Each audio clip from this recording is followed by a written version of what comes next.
Praise the Lord, hallelujah. Zion வேதாகம ஆய்விற்கு அன்போடு கூட இயேசு கிறிஸ்துவின் நாமத்தில் உங்களை வரவேற்கிறேன். இன்றைய தினத்திலும் யாத்திராகமம் புஸ்தகம் கடைசி 4 அதிகாரங்கள் 37ஆம் அதிகாரம் முதல் 40ஆம் அதிகாரங்களில் வசனங்களை தியானிக்க சர்வ வல்லமையுள்ள தேவன் நமக்கு கிருபை பாராட்டுவாராக. 37வது அதிகாரத்திலே உடன்படிக்கை பெட்டி எப்படி செய்யப்பட வேண்டும் என்பதை ஆண்டவராகிய தேவன் அங்கே கற்றுக் கொடுக்கிறதை குறித்து பார்க்கிறோம். பெசலேயேல் சித்தீம் மரத்தினால் பெட்டியை உண்டு பண்ணினான். மகிமை உண்டாவதாக. தேவனாயத்தர் ஞானத்தை கொடுத்து உடன்படிக்கை பெட்டியை உருவாக்க சொன்ன தேவன் சித்தீம் மரத்தை பயன்படுத்த சொல்லுகிறதை குறித்து பார்க்கிறோம். சித்தி மரம் அது அற்பமாய் காணப்படுகிறதான ஒரு மரம். கேதுரு போல அல்ல, அல்லது சந்தன மரம் போல அல்ல.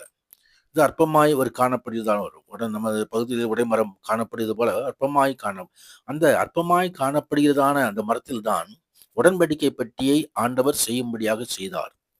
அநேக மர காரியங்கள் எல்லாம் அற்பமாய் காணப்படுகிறதான இந்த சித்தீம் மரத்தினால் செய்யப்பட்டது. அதே விதமாக ஆண்டவர் இந்த ஊழிய பாதையிலும் அற்பமாய் காணப்படுகிறவர்கள், பைத்தியமாய் காணப்படுகிறவர்கள், ஞானமற்றவர்களாய் காணப்படுகிறவர்கள் ஆகியோரைத்தான் ஆண்டவர் எடுத்து பயன்படுத்துகிறார்.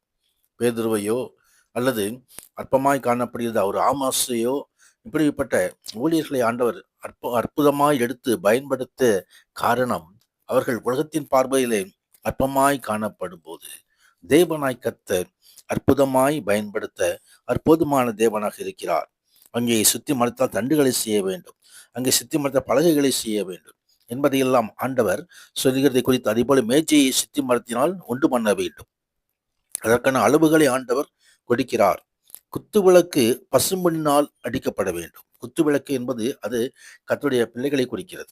கர்த்தருடைய பிள்ளைகளுடைய வாழ்க்கை அது பிரகாசிக்கிற வாழ்க்கையாக இருக்க வேண்டும். நற்கிரியைகள் மூலமாக பிதாவுடைய சமூகத்திலே அது பிரகாசத்தை கொண்டு வரும். மனுஷன் என்பதாக பிரகாசத்தை கொண்டு வரும். கர்த்தருடைய மகிமை உண்டாவதாக. நமது வாழ்க்கை எழுந்து பிரகாசிக்கிற வாழ்க்கையாக அவர் எண்ணெய் ஊற்ற போதுமான தேவனாக இருக்கிறார்.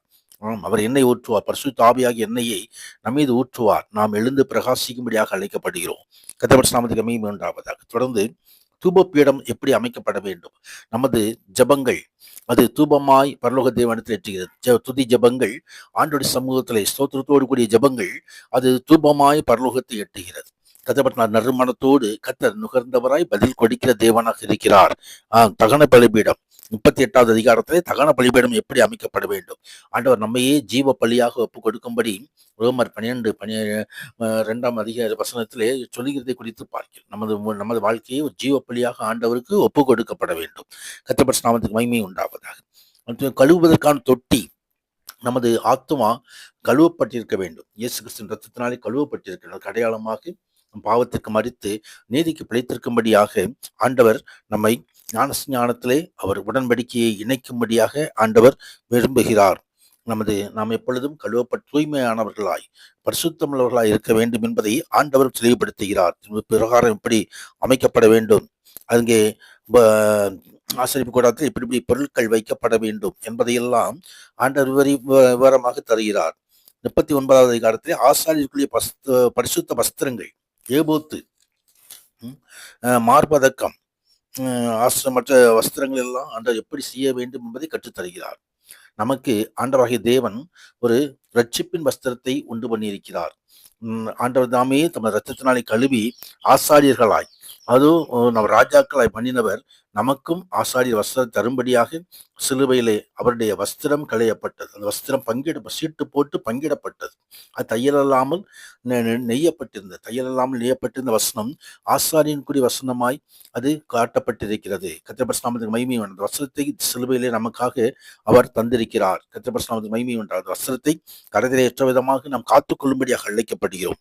கர்த்தருடைய நாமத்துக்கு மகிமை உண்டாவதாக. 40வது அதிகாரத்திலே கர்த்தர் கற்பித்தபடியே மோசே இந்த ஆசரிப்பு கூடாரத்தை ஸ்தாபனம் பண்ணுகிறதை குறித்து நாம் பார்க்கிறோம். கர்த்தர் என்னென்ன கற்பித்தாரோ எல்லாவற்றையும் மிக நுணுக்கமாக, மிகவும் கவனமாக அவர் எல்லாவற்றையும் அந்த கற்பித்தபடியே எல்லாம் செய்து முடித்தார். எப்பொழுது ஆண்டவர் நமது வசனத்தின் மூலமாக கற்றுத்தருகிறாரோ எல்லாவற்றையும் கவனமாக நமது வாழ்க்கையில் ஆவிக்குரிய ஜீவியத்திலே கடைபிடிப்பது அவசியமாயிருக்கிறது. அப்படி கற்பித்தபடியே அந்த ஆசரிப்பு கூடத்தை ஸ்தாபனம் பண்ணியபடியால் கர்த்தருடைய மகிமை கடந்து வந்தது. ஒரு மேகம் ஆசரிப்பு கூடாரத்தை மூடினது, கர்த்தருடைய மகிமை வாசஸ்தலத்தை நிரப்பிற்று என்று வேதவசனம் சொல்கிறது. ஆம், நமது வாழ்க்கையும் கூட ஆவிக்குரிய ஜீவியும் கூட அந்த மேகத்தினால் நிரப்பப்பட்டிருக்க வேண்டும். கர்த்தருடைய மகிமையினால் நிரப்பப்பட்டிருக்க வேண்டும். கர்த்தர் பரிசுத்த ஆவியானவர் அப்படியாய் நம்மை நடத்துவாராக.